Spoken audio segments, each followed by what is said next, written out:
Hello listeners, it's Mr. Gerald Lord. Apologies if my voice is not very enthusiastic. Recent global and personal events have left me sapped of my general optimism and enthusiasm. Normally, after doing a general introduction, I go with a 3-segment format, but I decided last week that the installments leading up to our 50th episode would entail something special, different from the norm. You see, in the last 45 episodes, aside from yours truly, the show has had 4 guest hosts, and while in previous installments you did get to hear their point of view on subjects of their choosing and got to know them a bit to some degree, they were still constrained to some extent by the 3-segment format I follow on the show. So I decided to give each one their own installment, 10 minutes and a microphone, to speak their mind. This installment features previous guest host, Mr. Crooklyn Banks. Crooklyn Banks is someone I've known for a good number of years. Inarguably, he is, without a doubt, someone I consider a close friend. Personally speaking, he's probably the funniest and wittiest person I know. His sarcasm, creativity, and uncanny approach to dealing with certain things has always had a charm to it. He'll never mince his words, and he usually tells it like it is. 8 months ago, I couldn't think of a more fitting individual to be the first guest host than him when I first thought up of the concept. And he didn't disappoint. So, without further delays, let's go straight to the banks. Hey guys, Crooklyn Banks here, the Jay Uso to Gerald Lord's Jimmy Uso. I don't even know what that means. So here's 10 minutes of complete nonsensical rambling. So, what's on my mind? Well, in today's world, you can't turn on the news or anything about some injustice going on. Oh, cops use kid. Pay inequality. They're making another Star Wars movie. Everyone's rambling on about injustice, and I just don't give a fuck about any of it. Seriously. It's true. Now granted, as a person who probably should care about it, I just don't. In reality, it's because when I was a lot younger, I was, like everyone, I was involved in my political stages in life. And then I grew up and I realized that with the system that we live in, you gotta fight your own battles that mean something to you. And I personally do not care at all about this whole injustice shit. Yeah, I know. As a person in America, I'm first-class privilege, or whatever the fuck you want to call it. But in reality, everybody has their own battles to fight, and you can't force people to give a shit about a battle that they're not invested in. Which is what all I see about this so-called injustice. When in reality, is it really injustice? Probably. But again, I don't give a fuck. Seriously. Yeah, I've been racially profiled, but you know what? I didn't make a big fuss about it, because quite frankly, if anyone has that much of a diehard desire to incriminate another person, they're not going to let a small thing like the law get away with it. Everybody watches television. If somebody wants to throw you in jail, they're going to do it. Trust me. That's how it is. It's been that way for 1,000 years. It's going to be that way for 1,000 more. So if anybody wants to complain about injustice, go a fucking head. But don't pull people to fight battles that they have no invested interest in. But then again, what the fuck do I know? I'm just some guy on the internet. So yeah, philosophy. The most useless major degree that one can offer. In reality, yeah, philosophy is a sort of subject that everyone can do. You don't need to take any classes, but then again, you can probably say that about any other degree. Yeah, congratulations, you have a philosophy degree. You can write an episode of Star Trek now and ask questions like, hey, why is it that mankind always does this and that and all this other crap? It's because we're fucking humans. We've been doing this shit for thousands of years, and we're going to do it for 1,000 more.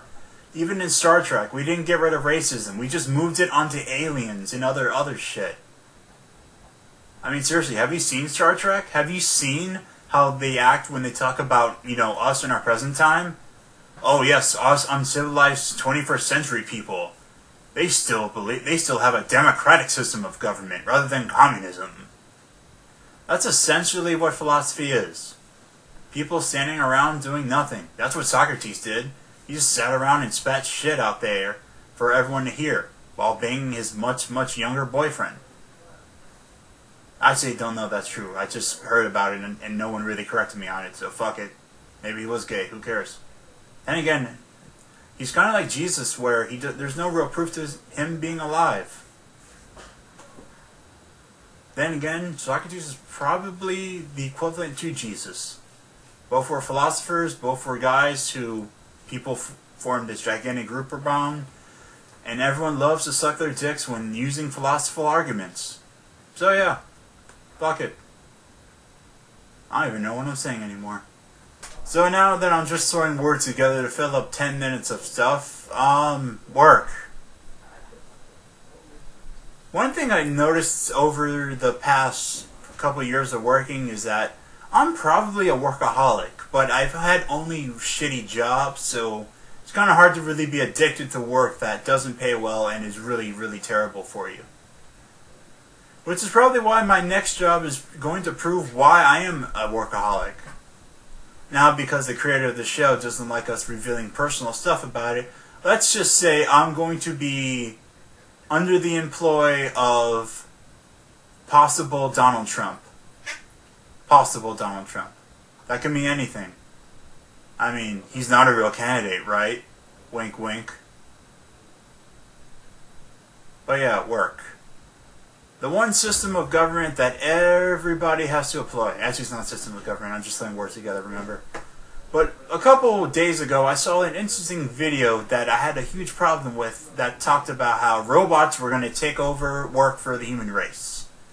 About how in the future, robots were going to basically make mankind obsolete in the working field throughout any real, or rather make it so that college kids will be completely unemployable like they are now with no fault of their own like it is now.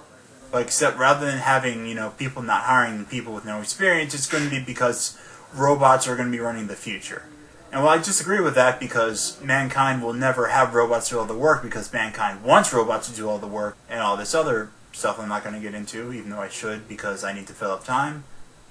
The one thing I sort of took away from that video was, how come everyone is so devoted to making everything cost so little to the point where they're not going to have any real employees?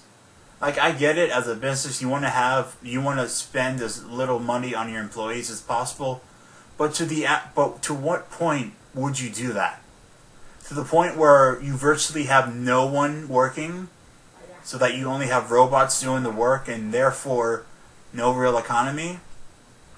I mean, right now, we have it so that credit card or whatever you call someone, you have machines. But every single time I've called, and I've talked to several people about this, you basically fight with a machine until you beg them to have you talk to a real person. So in reality, what's the overall point? I know businesses don't care about customer satisfaction, and neither do customers, because if they did, Comcast wouldn't be a thing. But what's the overall point of having machines take up the work if humans are just going to be better at it? Now sure, robots would make less mistakes and be a lot cheaper, but better at it in the point of humans like talking to humans, not robots, because robots are only designated to be programmed to do certain things. Press 1 to go fuck yourself. Press B or 2 to go fuck yourself. Press 3 to get fucked in the ass. Of course, in reality, you want to press 4 to tell them to go fuck themselves, but the computer's not programmed to do that. So in reality, you gotta press 0 so you can have someone basically bend over and say, "I'm so sorry, please don't hate us. This is all my fault," even though in reality it's not my fault, but I gotta apologize because it's my job to apologize. And my final thing of throwing words together to form sentences because I'm just looking up at a ceiling saying stuff to you people that I will never meet, or maybe will meet but never know that you listen to my voice. It's the future. You know, one thing I really wish would happen is for extraterrestrial life to show up. I know it's probably not going to happen in my lifetime, or any lifetimes, but in reality, I just want to see what would happen. Actually, I'm kidding. I actually do not care what will actually happen, because I know what is going to happen. Everyone's going to freak the fuck out. Actually, correction, they're not going to freak the fuck out, because there actually was a moment where we actually did believe it, and it was not that long ago. It was during the Clinton administration. I'm remembering this now because I'm looking up at a ceiling and stuff is flowing into my mind. But anyways, apparently NASA said some shit about some life molecules being on an asteroid or something from Mars or whatever. Remember, I'm looking up at a ceiling and remembering shit. But supposedly it was some sort of existence of there being a form of extraterrestrial life. And people didn't flip over cars, we didn't start shooting each other. Well, maybe we did shoot each other, but it was probably not related to aliens being real. People just sort of took the news as saying, oh, hey, there's life. And then it turned out to not be a thing, that something happened, or whatever. And we all went on with the rest of our lives, probably found out that Bill Clinton wasn't really that good for president, or he was a good president. I don't care, you historians suck at your job anyway. But yeah, the future. One thing I'm interested in seeing is that, according to statistics, by the middle of the century, America is supposed to be a majority of Muslims. The thing that's interesting about that is, America has historically been a Christian nation, but that's not the interesting thing. Politics nowadays has been completely dominated by Christian politicians. So obviously, what the Muslim majority means Muslim representation in the government. And considering that a candidate can pretty much lead the polls by saying Muslims are bad, it's really going to be interesting that in a quarter century of when they're the majority population. Now, of course, another interesting thing is that they're slowly being converted. I faked a report in one of my classes about how I went to a mosque and my experience about that. I didn't do it because rather than actually doing it, I just worked and pretended to do it. But in the research that I did that was real, supposedly there actually is a growing Muslim community among Hispanics, which, if you know history, sort of makes sense because, you know, Muslims used to run Spain and Portugal until the Moors threw them out. Because, you know, Christianity, a religion for peace. I'm kidding. All religions are at war. Even you, Scientologists. You crazy fucks. Anyway, so since Hispanics are supposedly the new major minority, sorry, black people, and in the future probably will make up the 40% range of Americans, and considering that Muslims are growing among them, it's going to be really interesting to see what the future politician will look like. I mean, after all, the Republicans have not only a black guy, but a woman running for president. And the Democrats, who put the first half black president in office, only have a woman, and a socialist, and a few other guys.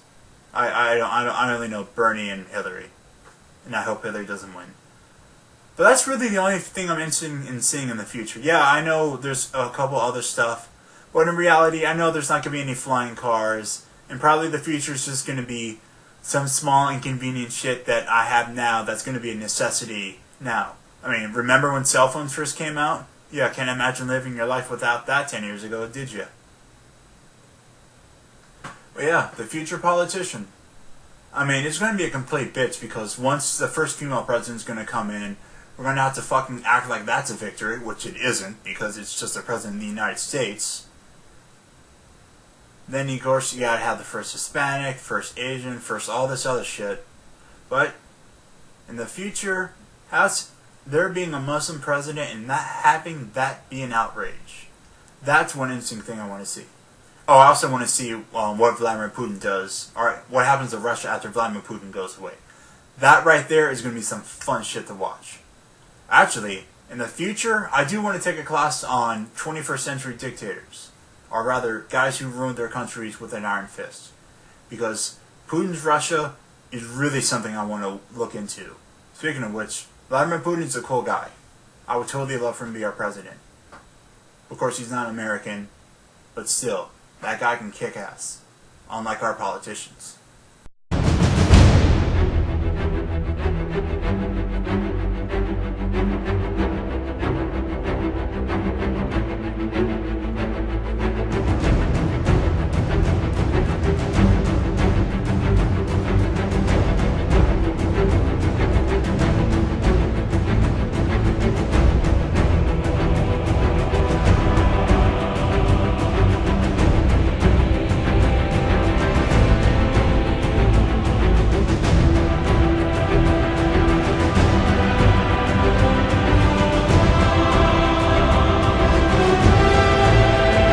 So anyways, I wonder who the next guest is going to be next week. Are you serious? Is that your thing now? You're just going to interrupt people? Yeah, screw you too, take